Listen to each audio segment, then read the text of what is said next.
5 सीटें नहीं मिलेंगी। मैंने कहा कि नहीं मिलेंगे तो फिर मैं आज़ाद पंछी की तरह से जो चाहूँ करूँ। जो उम्मीदवार घोषित किया है वो 5 उम्मीदवार चुन के आने वाले हैं। मैं इतना देर इंतज़ार नहीं कर सकता जितना ये लोग कर रहे हैं। ये अब ये 2 दिन सिर्फ बाकी है फॉर्म भरने को, लास्ट डेट है, और अभी तक सीटों का बंटवारा नहीं हुआ। मुझे लगता है कि बहुत ही अफसोस और दुख की बात है कि जो लोग सरकार बनाने की बात कर रहे हैं वो लोग अभी तक टिकट नहीं बंटवारा कर रहे हैं। यहाँ हजारों लोग नीचे खड़े हैं अपनी अपनी कॉन्स्टिट्यूंसी के, कोई नागपुर का है, कोई शोलापुर का है, कोई इचलकरंजी का है, उनको जाना है, तैयारी करना है, फॉर्म भरवाना है, परंतु इतना लेट करना मैं समझाऊँ ये बहुत बड़ी गलती महा विकास अघाड़ी की है। मैं पवार साहब से मिला, मैंने अपनी दुख जाहिर किया। मैंने कहा सर ये तो पहले आप लोगों को अनाउंस करना चाहिए, ये क्या है। और अभी जितनी अघाड़ी है इसमें सबसे बड़ा नेता को यदि है ना तो पवार साहब ही हैं, उन्हीं से बात की जा सकती है। मैं समझता हूँ कि और दूसरी पार्टियों में इतना बड़ा कोई नेता है नहीं। मैं इनके पास चल कर सिर्फ इसलिए आया हूँ सर, मैं 5 उम्मीदवार अनाउंस कर चुका हूँ। यदि आप मुझे जवाब देते हैं तो ठीक है, नहीं तो मैं 25 उम्मीदवार मेरे पास तैयार हैं, मैं लड़ाऊँ। कि मेरे को इसके पहले 2 बार धोखा कांग्रेस से हो चुका है। इसी तरह से जब 1 दिन बाकी 2 दिन बाकी रहता है तो कह रहे हैं हम अभी हमारी सीटों का बंटवारा हो रहा है, वेट करो। लास्ट में ये लोग धोखा दे देते हैं। तो मैं बोलना है, मुझे उन्होंने 1 दिन का टाइम दिया है कि कल दोपहर तक रुक जाओ, उसके बाद अनाउंस। यदि इन्होंने मेरे को 5 सीट पे ओके किया, ये 5 सीट पक्का लड़ाएंगे और 1-2 सीट देने की बात की तो मैं अलायंस में रहूंगा, और नहीं दिया तो मैं आजाद उम्मीदवार 25-30 लड़ाऊंगा। उसका जो भी होगा वो जाने होगा, मैं जिम्मेदार नहीं।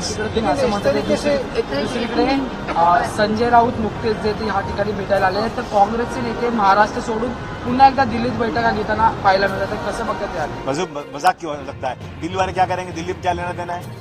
जो जिसको अध्यक्ष बनाया है दिल्ली वालों ने, उसकी बात सुनना चाहिए, यहाँ के लोगों की बात सुनना चाहिए। बार बार दिल्ली भाग के जाना, उनसे पूछना, मैं समझता हूँ बिल्कुल गलत है। मैं अध्यक्ष हूँ समाजवादी पार्टी का, मुझे मेरे पास एबी फॉर्म रखा हुआ है, मैं जिसको चाहूँ एबी फॉर्म दूँ, जिसको चाहे नहीं दूँ।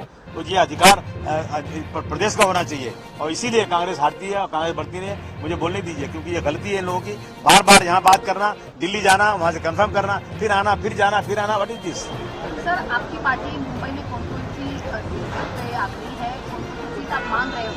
देखिए, मैं मुंबई मैं और कई सीटें मांग रहा हूँ। मैं जो पवार साहब की सीट है जहाँ पे अपना अनुशक्ति नगर, अगर उनके पास कोई तगड़ा उम्मीदवार नहीं है तो मेरे पास है, फहद करके है, जो उसी कॉन्स्टिट्यूंसी में रहता है और बहुत क्वालिफाइड लड़का है और संघर्ष करने वाला है, सोशल वर्क बहुत ज़्यादा है। मैंने कहा कि अगर वो सीट आप मुझे देते हैं तो मेरे में जोड़ लीजिए आप। एक वो चल रहा है, और नहीं देते हैं तो लड़ाइए आप। बाकी मैं बाइकल्ला की मैं मांग रहा था, बाइकल्ला मुझे दे दीजिए, मेरा वहाँ बहुत अच्छा वो है, प्रभाव मेरा वहाँ पे है। वर्सोवा मुझे दे दीजिए आप।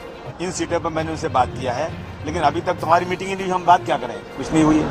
अभी आप गए थे आपकी चर्चा में? चर्चा हुई, पवार साहब ने कहा कि ये कांग्रेस के लोग हैं, बार बार दिल्ली भाग के जाते हैं, कहाँ जाते हैं, वह आज रात तक हो जाएगा, कल सुबह हम आएंगे, आपको फाइनल जवाब दे देंगे। सर, अनुशक्ती नगरच्या चर्चेवरून असंही कळतंय की जर फहाद अहमदला ती जागा हवी असल्यास त्यांनी तुतारी हातात घ्यावी, तुम्हाला वाटतंय का? मुझे कोई एतराज नहीं। अगर पवार साहब जो बोलेंगे मान जाऊंगा मैं। पवार साहब को मैं इज्जत करता हूँ, रिस्पेक्ट करता हूँ। अगर पवार साहब बड़े नेता हैं, अगर वो कहेंगे भाई मुझे दे दो, फहद को मैं तुतारी इसको दे दूंगा, तो मुझे कोई एतराज नहीं, मैं दे दूंगा। मतलब सर, जो 25 सीटें आप कह रहे हैं उनमें अगर कोई उम्मीदवार किसी अन्य सीट पर भी लड़ने के लिए अगर ये राजी हो तो आप मान जाएंगे? नहीं, 25 तो मैं अपने सिम्बल पर लाऊंगा। और उसके अलावा फहद को आप हाँ, फहद को सोचता हूँ कि वो मेरी सीट नहीं है, वो सीट उनकी है, और उस सीट पे उनको कुछ माइनॉरिटी का लड़ाना है। माइनॉरिटी की सीटें वो कम एक ही और लड़ा रहे हैं, तो उनका ये दुख देख करके कि उनके पास माइनॉरिटी का उम्मीदवार नहीं है, तो मैं मेरा उम्मीदवार उनको दे सकता हूँ। मेरा कोई पेच नहीं फंसा है, मैं कोई बेगिंग करने वाला नहीं हूँ, भीख मांगने वाला इंसान नहीं हूँ। मैं आज़ाद इंसान हूँ, आज़ाद पंछी हूँ। मैं कल तक अगर मेरी सीटों का नहीं हुआ तो मेरे पास उम्मीदवार तैयार है।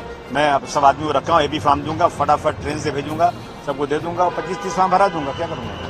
25 के लिए आप तैयार हैं? 100%। और अगर 5 सीटें मिल जाती है जो अभी तक डिक्लेयर हुई है तो उसमें आप सम्मान के साथ बातें करते हैं। ज्यादा मोलभाव, ये बनिए की दुकान नहीं है कि मोलभाव करने का है। ये मैं मारवाड़ी नहीं हूँ कि बनिए की तरह से अरे साहब 5 रुपये में दे दो, 3 रुपये में दे दो, ये सब नहीं करता मैं। 1 to 1 बात करो, खत्म करो। और सर, फहद की बात की जाए तो क्या राष्ट्रवादी में वो शामिल हो सकते हैं? नहीं, अगर पवार साहब कहेंगे ऐसी कोई बात तो मेरी नहीं हुई है। यदि पवार साहब, अब आप ये मुझे क्वेश्चन पूछ रहे हो तो मैं रिप्लाई कर रहा हूँ। अगर पवार साहब मुझे कहें कि भाई मेरे पास माइनॉरिटी का कोई उम्मीदवार नहीं है और मेरा कोटे में ये सीट आई हुई है, आप मुझे फहद को दे दीजिए, तो मैं दे दूंगा और अखिलेश जी को समझा दूंगा मैं।